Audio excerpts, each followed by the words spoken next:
thriving, innovative island nations committed to defending the global rules that we have shaped together. Your visit comes at a crucial time.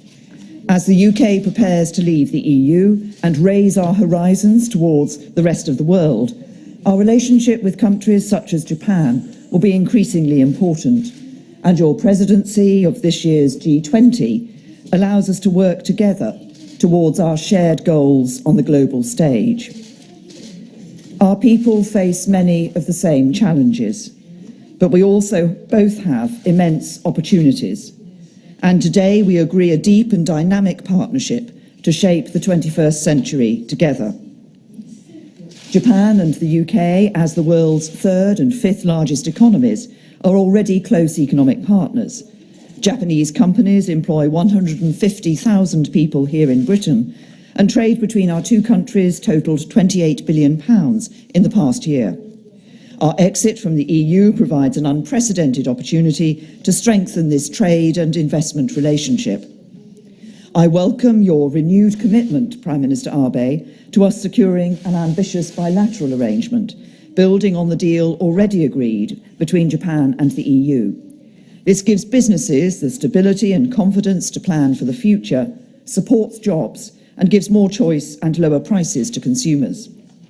Our enhanced bilateral relationship will also allow us to explore ways to go further. We're already opening up export markets by ending the ban on sales of British beef and lamb to Japan. This will create opportunities worth over £120 million over 5 years, supporting farmers from the valleys of South Wales to the Highlands of Scotland. Our enhanced cooperation shows that at a time when global tensions are escalating, we stand together to promote free and fair trade. As two of the world's most innovative economies, we're uniquely placed to address the grand challenges of our time: an ageing society, the need for clean growth, how we respond to the increasing use of AI and data, and the future of mobility. And today we mark the start of a significant joint programme of research and collaboration that will transform the way people live in the 21st century. British and Japanese experts, working side by side, will help people live independently in their home for longer, develop new treatments for chronic conditions like dementia and heart failure, and ensure a cleaner world for future generations.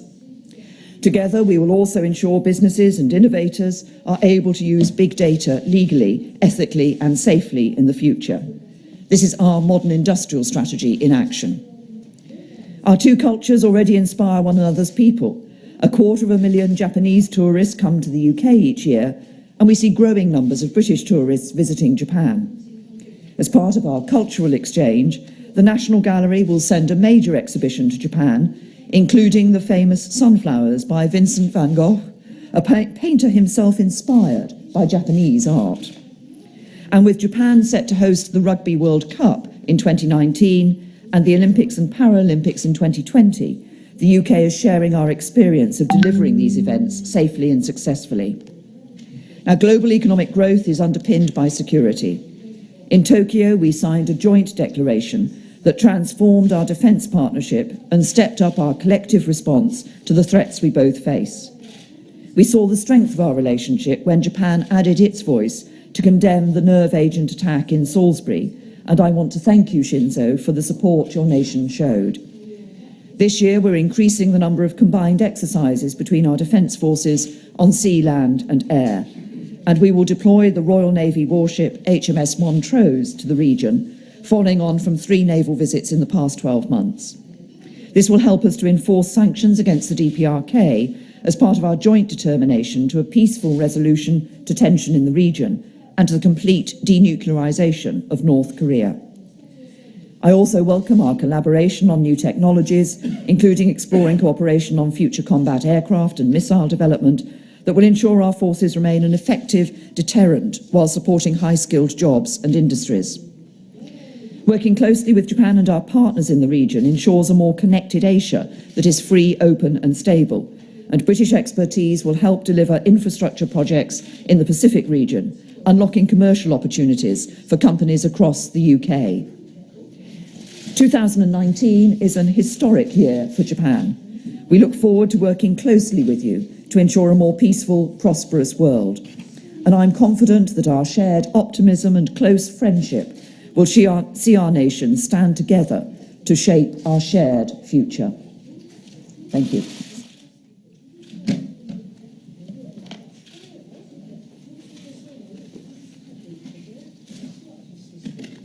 今年 G20 サミット議長として、最初に外国を訪問するにあたり、英国を訪問で to be able to visit the UK on my first trip overseas as the chair of the G20 summit. Theresa, thank you very much for the warm hospitality granted to us.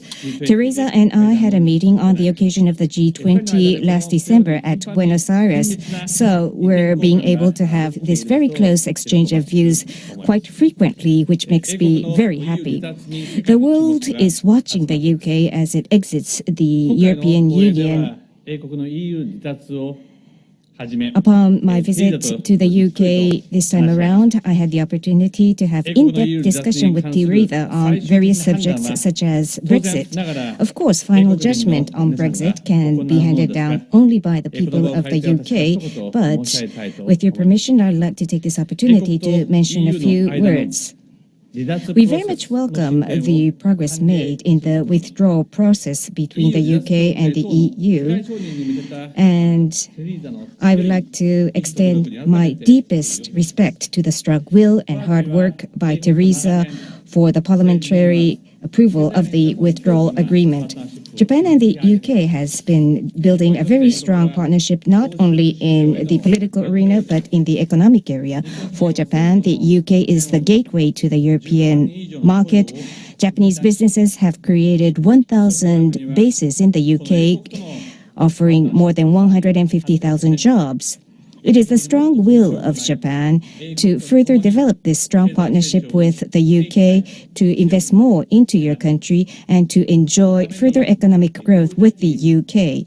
That is why we truly hope that a no-deal Brexit will be avoided. And in fact, that is the whole wish of the whole world. Japan is in total support of the draft withdrawal agreement worked out between the EU and Prime Minister May, which provides for transition to ensure legal stability for businesses that have invested into this country. So that's the first point I wish to make clear. On Japan-UK relationship, our relationship has made unprecedented progress since Prime Minister May's visit to our country in August 2017. Our relationship is closer than ever since the Anglo-Japanese alliance, which is quite noteworthy. At today's meeting, Prime Minister May and I confirmed that Japan and the UK are closest friends and partners as we strive to uphold rules-based international order and to promote global and regional security as well as free trade, and that our relations have been elevated to the next level. Looking ahead to the challenges and opportunities of the next decade, we will now deepen our strategic partnership further. And in this context, we were able to announce the UK-Japan joint statement. In our meeting, Prime Minister May and I confirmed our cooperation towards the success of the G20 Osaka Summit, which aims to promote free trade to drive growth in the global economy through innovation. The G20 will also promote initiatives to achieve both economic growth and response to inequality at the same time. Further, by contributing to environmental and global issues such as climate change and marine plastics, our two countries will collaborate to realize a peaceful, prospering, and enriched human society. On the economic front, we confirmed that we will work together to strengthen a free and open trading system. In order to strengthen our economic ties post-Brexit, based on the Japan-EU EPA, which is to enter into force next month, we agreed to work towards the construction of a new economic partnership with the post-Brexit UK.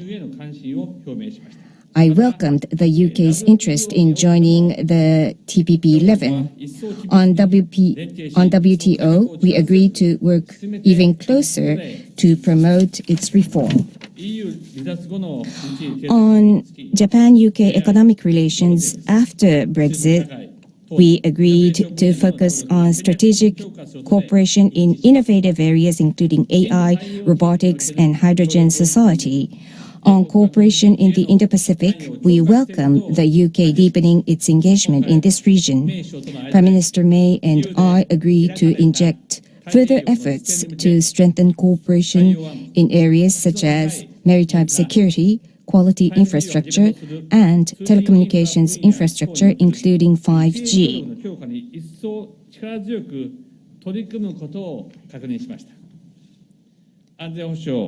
In the area of security and defense cooperation, we agreed to continue our strong cooperation through initiatives such as Royal Navy vessels calling on Japanese ports, surveillance of ship-to-ship transfer by North Korea, and joint exercises by the ground branches of our defense forces on Japanese soil, which was the first time the JSDF engaged in such drill with a country other than the U.S. in the context of the new chapter that has been opened in our relationship after Prime Minister May's visit to Japan.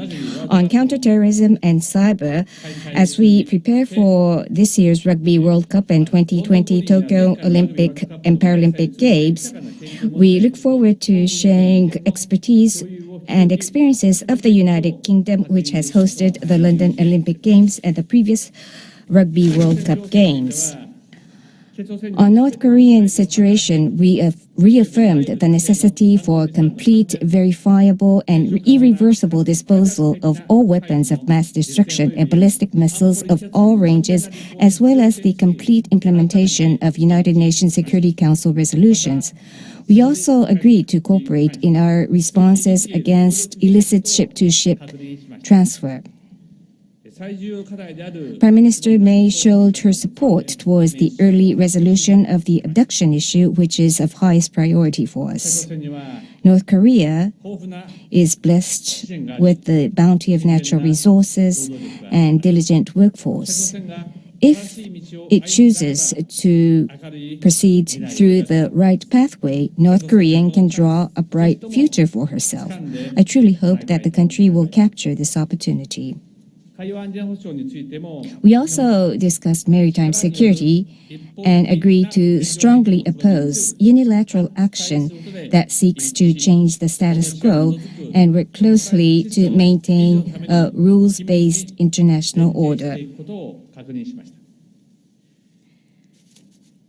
As the United Kingdom reaches a major historical turning point in her foreign policy, Japan hopes to reinforce and develop our relationship with your nation. The joint statement will serve as a guiding post as I continue to work hand in hand with Prime Minister May. Thank you. Take some questions from media. Faisal. Prime Minister Faisal from Sky News. After the losing of 2 votes in 2 days and your own business secretary saying that no deal would be a disaster, why not take this opportunity, perhaps your host would appreciate it, to rule out no deal yourself? And following your talks with union leaders and Labour MPs, can you say that a permanent customs union is categorically still ruled out? And to Prime Minister Abe, Hajime Mashite, do you feel that Britain's role as a gateway to Europe for Japanese companies can sustain if there is a no-deal Brexit? Indeed, if we leave the customs union or the single market, would it break promises made by UK prime ministers over decades? Well, first of all, Faisal, on the points that you raised with me, I mean, what we have put before Parliament is, I believe, a good deal for the UK and actually a good deal for the European Union. What is at the heart of that deal, if we look at the future relationship, is a customs arrangement which is ambitious, which aims for, I'll be working for frictionless trade across our borders, but it is a more ambitious trading arrangement between the European Union and the United Kingdom than they have entered into with any other third country. and they have described it as unprecedented, and it is. And that would give, as I say, that ability to see that good trading relationship with the European Union continue, but also, because we would be out of the customs union, would enable us to strike good trade deals on our own with countries around the world, like Japan. And we welcome the fact that the EPA has been ratified between Japan and the European Union, but we want to look to enhancing our relationship with Japan in the future. And if we look at what has been happening in the House of Commons, the only way to avoid no deal is to have a deal and to agree a deal. And the deal that is on the table, the deal that the EU has made clear is the only deal. There's an issue that's been raised about the backstop, and we're continuing to work with the EU on that particular issue. But there is a good deal on the table, and for those who want to avoid no deal, then backing the deal is the thing to do. And in relation to the calls I've had today, I want to see this deal getting through Parliament with support from the DUP, with support from my Conservative colleagues. But I believe it's in the national interest, because it's a good deal, and therefore I hope that it will get wide support across the whole of Parliament.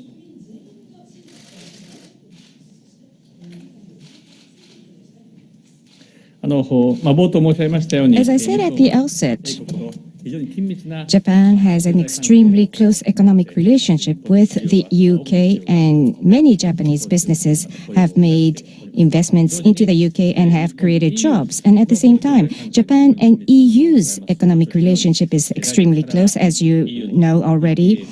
Next month, the Japan-EU EPA will enter into force. Going forward, even post-Brexit, Japan intends to maintain this very good relationship, and we truly hope that more investment will be done by Japanese businesses to the United Kingdom so that both nations can enjoy economic growth together. And in this context,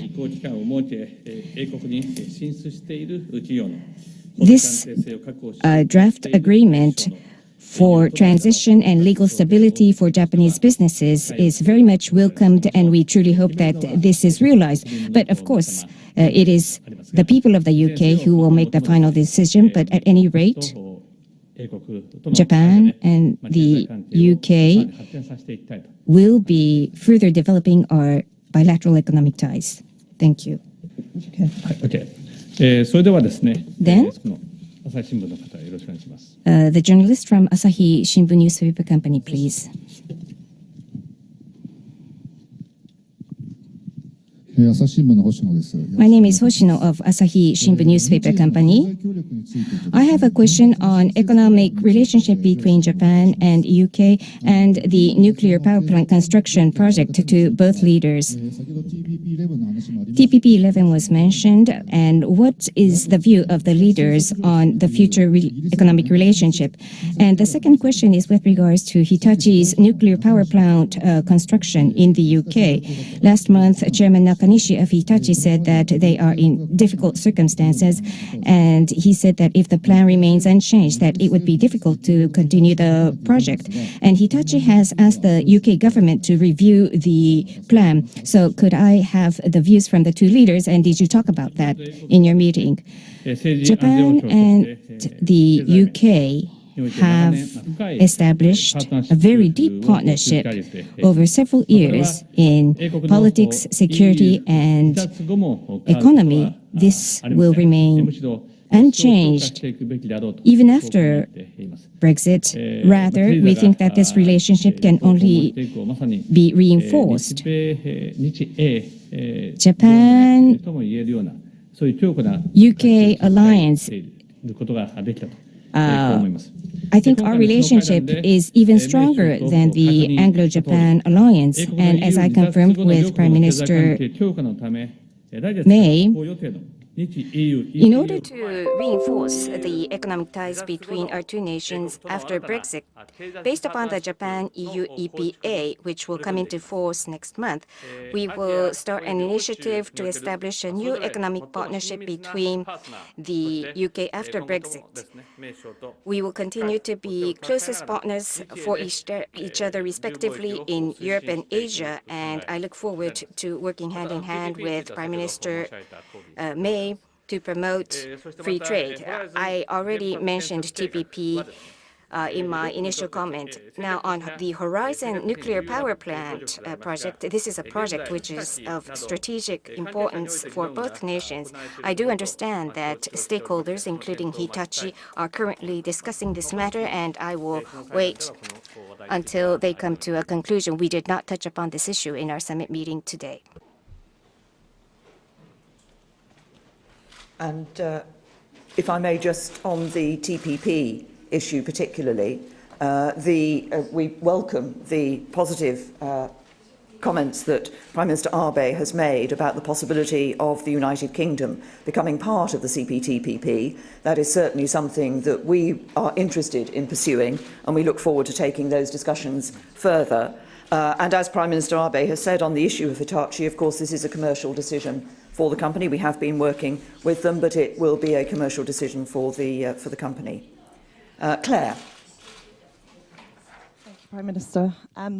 Do you think the Speaker is a neutral referee, and do you think he should publish the advice from his clerks? And also, if I may, is it right that the solicitor representing speedboat killer Jack Shepherd receives legal aid when his client is on the run? And Prime Minister. Well, First of all, on the second of those issues that you raised, I mean, I think this is a shocking case, and my sympathies are absolutely with the family of Charlotte Brown. I believe that Jack Shepherd should give himself up and face justice on this issue. The question of legal aid is one that the Secretary of State for Justice has asked his officials to look into. But as I say, this is a shocking case. I think Jack Shepherd, as I say, needs to give himself up and face justice. And on the first issue, the question of the confidence in the Speaker is a matter for the House of Commons, not for the government. The issue that underlines this is the question of rules in the House of Commons. Members of Parliament need to know that there is a set of rules in the House of Commons. They need to know that there will be consistent interpretation of those rules so that they know how they can operate within the House. Obviously, the Speaker made a decision on a particular amendment. I was surprised at that decision. It's for the Speaker to explain that decision. And as you will have seen yesterday, the Leader of the House asked him if he would publish the advice that he had received on that. You care to choose a second?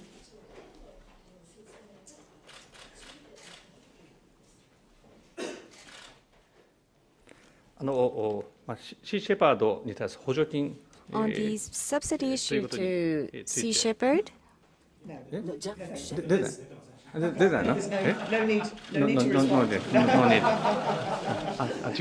Would you like to Japanese?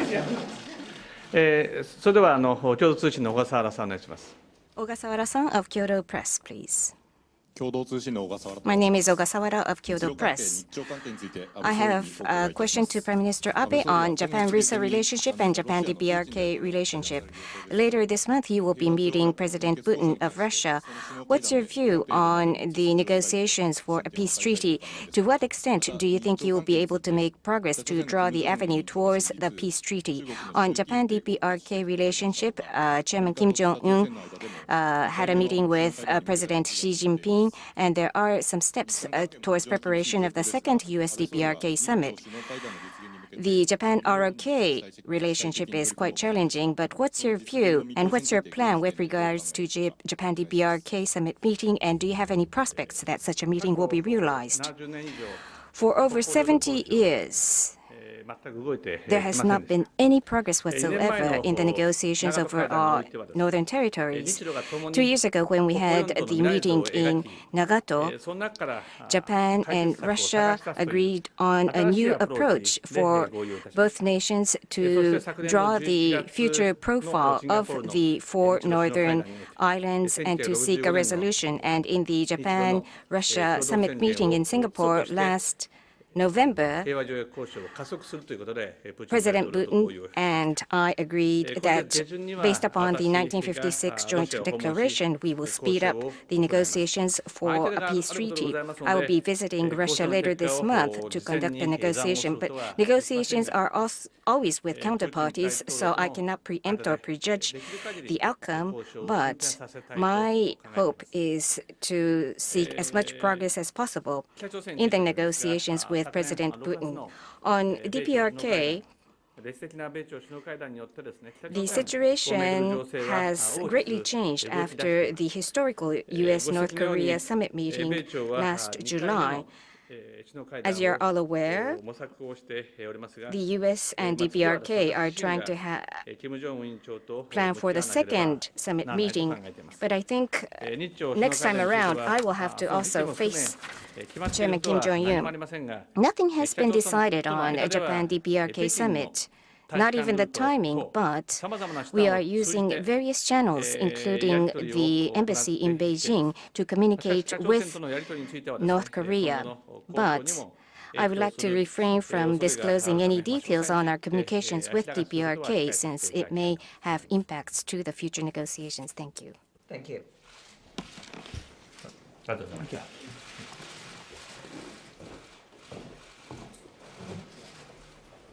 So there we have the news conference at 10 Downing Street. Theresa May and her Japanese counterpart, Mr. Shinzo Abe, and